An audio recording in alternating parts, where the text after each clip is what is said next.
તમને ખ્યાલ હશે, આ નહીં ને ગઈ નવરાત્રિના સમયમાં મોદીજી ક્યાં હતા? અમેરિકામાં હતા. અને સાંજનું ડિનર હતું. કોની બાજુમાં હતું?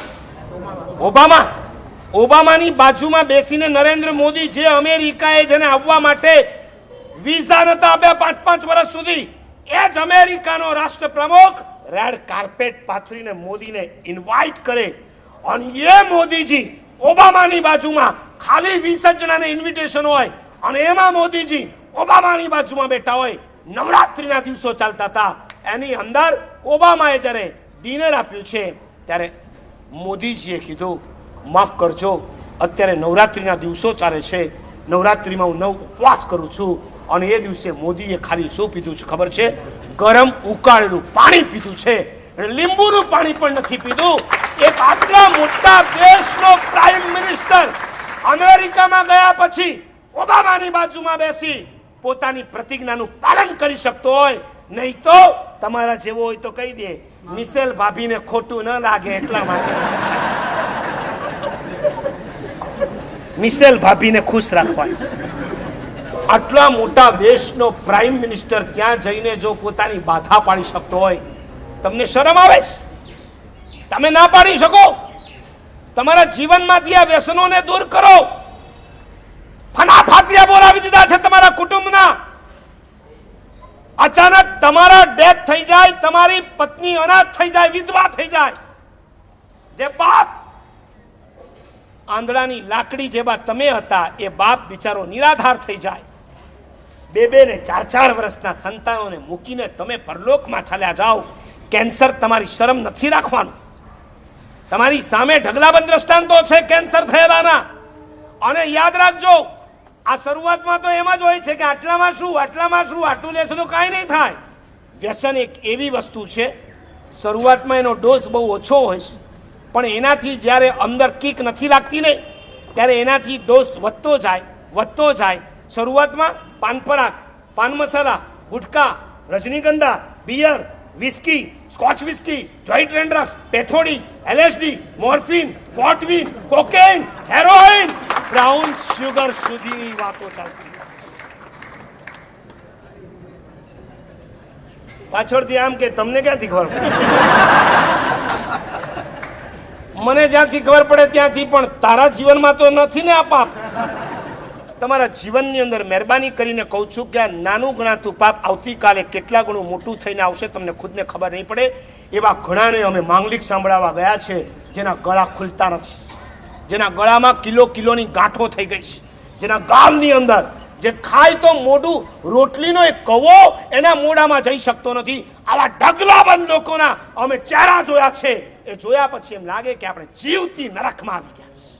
બ્રિજ કેન્ડીમાં હતો અને એક બેન આવ્યા 28 વર્ષની ઉંમરના. મારા સાહેબ પધારો હોસ્પિટલ. કારણ એમને કેન્સર થયું છે. કોઈ લેવા આવનાર નથી, માટે હું તમારી સાથે આવું છું. બેન આગળ ચાલે, હું પાછળ. 18માં મારે મેં બેનને કીધું કે તમે ઉપર પહોંચો, હું આવું છું. મને કે નહીં મારા સાહેબ તમે પગે ચડો, મારાથી લિફ્ટમાં ના જવાય. અને 16 માળે આવ્યા પછી એ બેન મને કે મારા સાહેબ 1 મિનિટ ઉભા રહ્યો. શું છે? મને કે મારા સાહેબ અમારો શું વાંક કે અમને આવી પનિશમેન્ટ? મેં સમજો નહીં. મને કે ડોક્ટરે કહી દીધું છે કે હવે આ ઘડી 2 ઘડીના મહેમાન છે, તમે માંગલિક સંભળાવો, જાણે એની જ રાહ જોઈ રહ્યા છે. આજ નહીં તો કાલે પરલોક ભેગા થવાના. મારા સાહેબ અમારો શું વાંક? ઘરમાં 60 વર્ષના બુઢા મા બાપ છે, એ કમાનાર એકલા હતા, એ ચાલ્યા ગયા પછી હવે મારે કમાવા નીકળવું પડશે. ચોરોના બજારની અંદર 28 વર્ષની નવજવાન વયે મારે કયો ધંધો કરવાનો? મારા સાસુ અને સસરા નિરાધાર. 28 વર્ષની વયે ભાર યૌવન વયમાં મારે વીડો બનવાનું છે. અને મારા 2 દીકરાને મારે ભણાવી ગણાવીને મોટા કરવાના છે. એવું કાંઈ મૂકીને નથી ગયા કે એના આધાર પર હું મારા દીકરાને આગળ વધારી શકું. મારા સાહેબ ખોટું નહીં લગાડતા. આ બેન જે શબ્દો બોલ્યા છે ને આજે પણ યાદ આવે ને આંખમાં આંસુ આવે છે. મને કે મારું ચાલે તો હું એનું ગળું દબાવીને ખતમ કરી નાખું, ડોક્ટરને કહું એને ઝેરનું ઇન્જેક્શન આપીને મારી નાખું, ગદ્દારી કરીશ. લગ્ન પહેલાથી એમને આ એડિક્શન હતું, ચિકાર ગુટકા ખાતા હતા.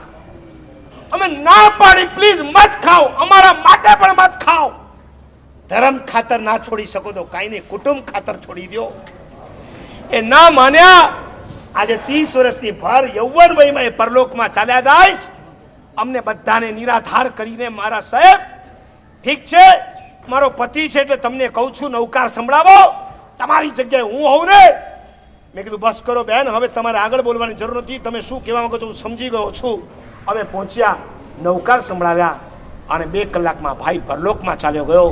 મારે અહીં બેઠેલાઓને કહેવું છે, જે પેટની અંદર, હું એક બાજુ એમ કહું છું જમીન કંદ નહીં, જે પેટની અંદર નોનવેજ નહીં, આ બેને પણ એક વખત બાજુ પર મૂકી દે એવું આ પાપ છે. તમારા જીવનમાંથી આ વ્યસન દૂર થાય એવી અપેક્ષા રાખી 3જા પોઈન્ટમાં જાઉં છું.